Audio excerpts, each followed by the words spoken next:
Hello everyone, and welcome to the third installment of Wine Terms with the Wine Guild.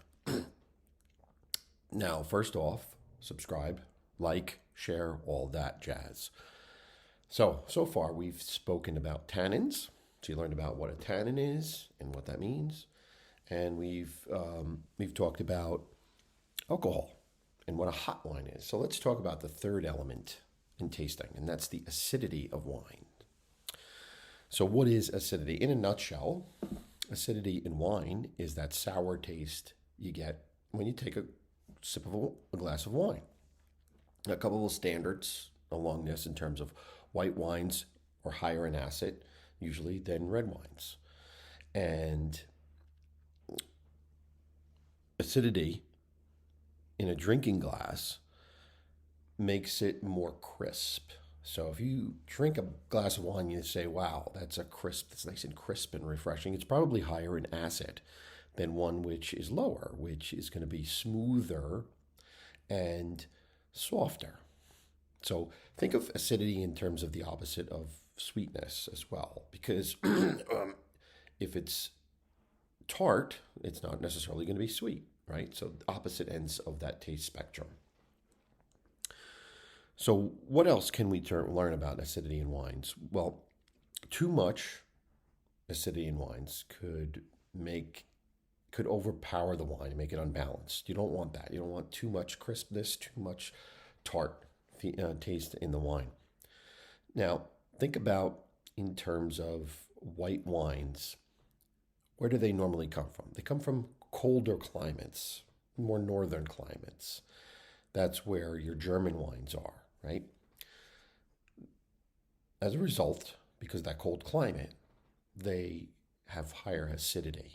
And why is that? Because there's less sun, less heat. The grapes produce less sugar, and therefore there's more acidity there.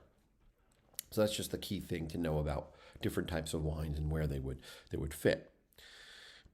So how would you know if a wine is too acidic for you?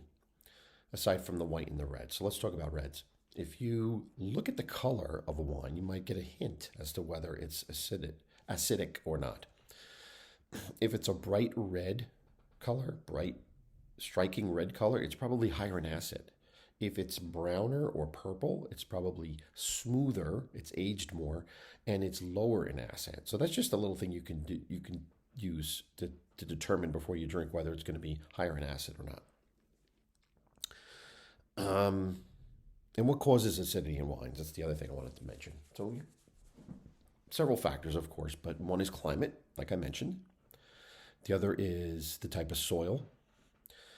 Grapes grown in certain types of soil rich in potassium will be higher.